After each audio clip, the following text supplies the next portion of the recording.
नमस्ते दोस्तों। आज हम एक बहुत ही खास वीडियो लेकर आए हैं। हम बात करेंगे एक ऐसे महान व्यक्ति की जिनका नाम सुनते ही हम सबको प्रेरणा मिलती है। रतन टाटा जी। उनके निधन की खबर ने हम सभी को गहरी धक्का पहुंचाया है। आज इस वीडियो में हम जानेंगे उनके जीवन, उपलब्धियों और समाज में उनके योगदान के बारे में।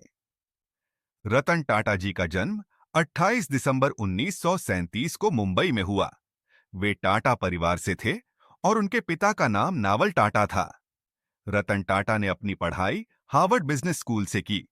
उनके पास एक विजन था, भारत को नई ऊंचाइयों पर ले जाने का। 1991 में रतन टाटा टाटा ग्रुप के चेयरमैन बने। उनके कार्यकाल में उन्होंने कंपनी को न सिर्फ भारत में बल्कि विश्व स्तर पर भी स्थापित किया। उन्होंने टाटा नानो, टाटा इंडिका जैसे सफल प्रोजेक्ट्स को लॉन्च किया, जो भारत की ऑटोमोबाइल इंडस्ट्री में एक नई क्रांति लेकर आए।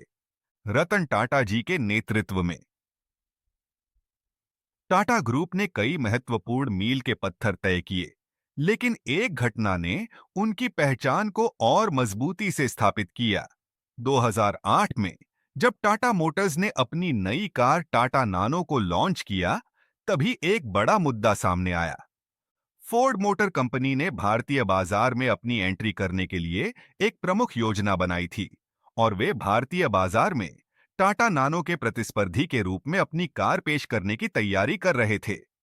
जब फोर्ड ने अपनी कार का मूल्य 2 लाख रखा, तो रतन टाटा जी ने यह तय किया कि टाटा नानो को और भी सस्ता और सुरक्षित बनाना है।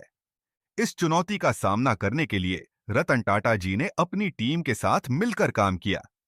उन्होंने सिर्फ कीमत में कटौती नहीं की, बल्कि नानो की सुरक्षा, ईंधन दक्षता और गुणवत्ता पर भी ध्यान दिया।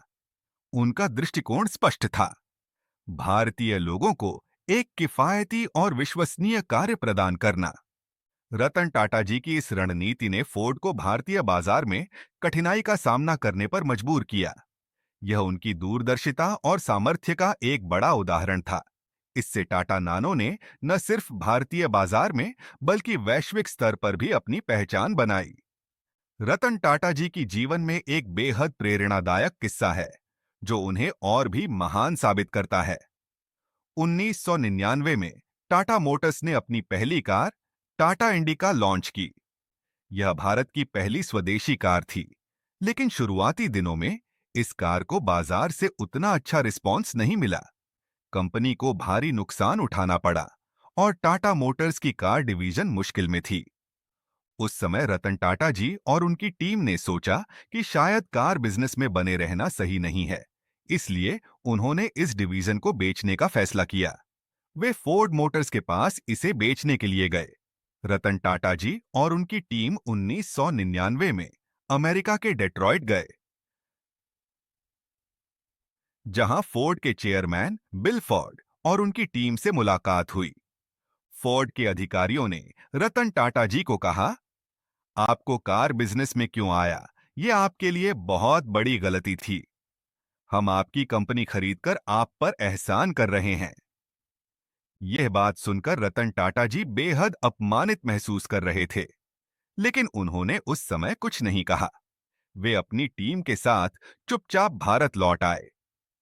उस समय उनके मन में ठान लिया कि टाटा मोटर्स को सफल बनाना है और कार बिजनेस से पीछे नहीं हटना है। और फिर रतन टाटा जी ने उसी उत्साह के साथ काम किया और टाटा मोटर्स को नई ऊंचाइयों पर पहुंचाया। 9 साल बाद 2008 में जब फोर्ड की स्थिति खराब थी, तब टाटा मोटर्स ने फोर्ड की जैगवार और लैंड रोवर ब्रांड्स को खरीद लिया। उस समय बिल फोर्ड ने कहा था, आपने हम पर बहुत बड़ा एहसान किया है। ये वही कंपनी थी जो कभी टाटा को एहसान समझकर खरीदना चाहती थी। यह कहानी हमें सिखाती है कि असफलता सिर्फ एक रास्ते का अंत नहीं होती, बल्कि नई शुरुआत का संकेत भी होती है। रतन टाटा जी की यह कहानी प्रेरणा का स्रोत है कि अगर आप विश्वास से काम करते हैं, तो कोई भी कठिनाई आपको रोक नहीं सकती। रतन टाटा जी की विरासत न सिर्फ व्यवसाय में है, बल्कि उनके सामाजिक कार्यों में भी। उन्होंने हमेशा समाज सेवा को प्राथमिकता दी। उनकी सोच थी कि एक सफल व्यवसाय को समाज के उत्थान में योगदान देना चाहिए। उन्होंने शिक्षा, स्वास्थ्य और पर्यावरण संरक्षण में कई पहल की। रतन टाटा जी ने अपने जीवन में विशाल दान किए हैं।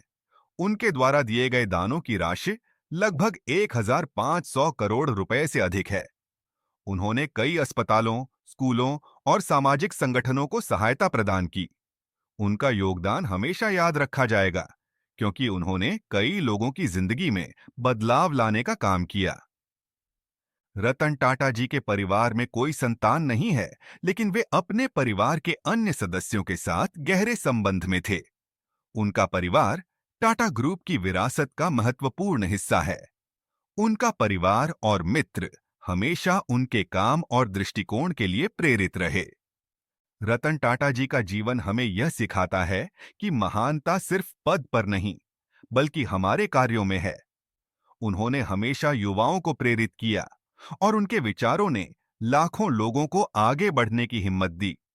उनका कहना था, अगर आप किसी समस्या का हल खोज सकते हैं, तो उसे छोड़ना नहीं चाहिए। रतन टाटा जी ने अपने जीवन में कई कठिनाइयों का सामना किया। एक बार जब उन्होंने टाटा स्टील के लिए एक बड़ा निवेश किया, तो कुछ लोगों ने उनकी सोच पर सवाल उठाया। लेकिन रतन टाटा जी ने अपनी दृढ़ता और विश्वास से उस चुनौती को पार किया। उनका यह दृढ़ निश्चय हमें सिखाता है कि हमें कभी हार नहीं माननी चाहिए। रतन टाटा जी ने न सिर्फ व्यवसाय में, बल्कि समाज में भी सकारात्मक बदलाव लाने का प्रयास किया।